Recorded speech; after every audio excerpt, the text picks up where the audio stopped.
We are talking Abington Heights girls golf. Ed Bath with us, the coach. And coach, let's talk about the success this season for the ladies. You had some there on the links. Oh, for sure. It was a great season. I kind of expected us to improve again this year. You know, last year we improved from the year before. Expected we'd be a little better this year, but the girls exceeded my expectations in that realm even.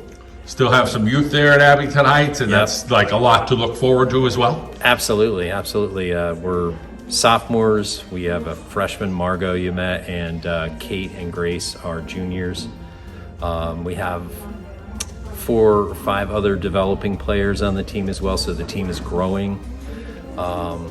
So yeah, I've been trying to get more girls involved the last 2.5 years just to get the program growing and get the word out where, you know, girls see the team as something that's fun and productive to be a part of. Sometimes you get girls that's their only sport they do. Sometimes it's a complement to some other sports. Yeah. Talk about, there's always very talented student athletes at Abington Heights, so you have a nice pool to pick from. Talk about that recruiting part, and you know, whether it's they see other girls be successful, or you kind of get word like, hey, you want to try this thing, or hey, I heard you golfed a little bit.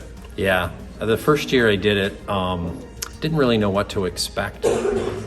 From years of coaching the boys years ago, I knew that, you know, the numbers were generally low for girls golf, and it always baffled me because in our community, I figured with, you know, we have 2 country clubs in our district, there had to be kids that were interested in golf and golfing. So the first year with the team, you know, the team we had, it was such a great group of young ladies, and they were real ambassadors for the sport. And it just was a great environment to be around as far as the team atmosphere. And that really did a lot for the growth of the team because they spoke to their friends, and kind of word got out like, this is a really fun team to be a part of. Very inclusive group of, you know, young athletes. And so we just went from there. You know, the numbers grew a little more last year, and you know, we also started to see some girls that, like you said, were athletes. They're good at all the sports they play, and so they're starting to gravitate into the golf team. So it's been really great. Mental component, you know, you're fragile with these young minds, but then there's others you kind of meet like, listen, I'm ripping the Band-Aid off here, we're going all in. Talk a little bit about just kind of knowing your players and knowing when to push and when to pull with them. Yeah, I mean, golf is such a technically skilled sport that there is the physical component first that you're trying to improve upon and teach them different parts of the game and how to progress properly through the different parts of the game. And that's like, I definitely saw that happening the last few years. And what was such a pleasant surprise this year was that other component of the game, managing a course, managing your emotions, making good decisions out there. You know, that's the maturity, mental aspect of the sport that honestly just takes time and takes time in competition. The girls grew so much this year in that part of the game. Just, I think it had a lot to do with just the leadership, even on a young team. We look at like Kate Peters in terms of the atmosphere she helps to create on the team, where the girls trust her and they trust each other and they help each other out, and the girls are really open to be coached, which is not always a given.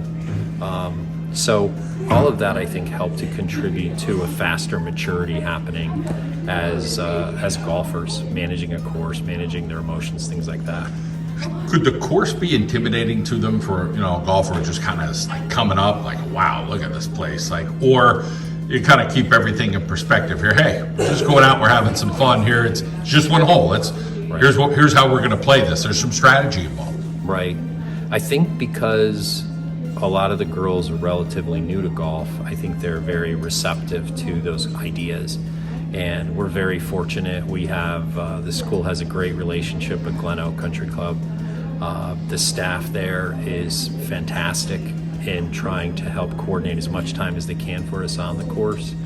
And I feel like because it's such a challenging quality golf course, the girls at their point of learning, they're learning on a difficult track. So, you know, they learn those nuances like it's not just hitting a ball into the open space, it's where you're hitting it. You don't just hit a ball onto the green, it's where do you hit it on the green. Sometimes it's better to miss a green if you miss it in the right spot than it is to be on the green but on the back portion of the green with a treacherous downhill putt. All those little nuanced things that you have to learn in golf, you know, because the score is ultimately your goal. Yeah, we've had some great opportunities to learn that. So I think that's a part of our growth as well. Well, only more success on the way for you and your golf team. Yeah. Congratulations on a very good year and all the best going forward. Thank you so much.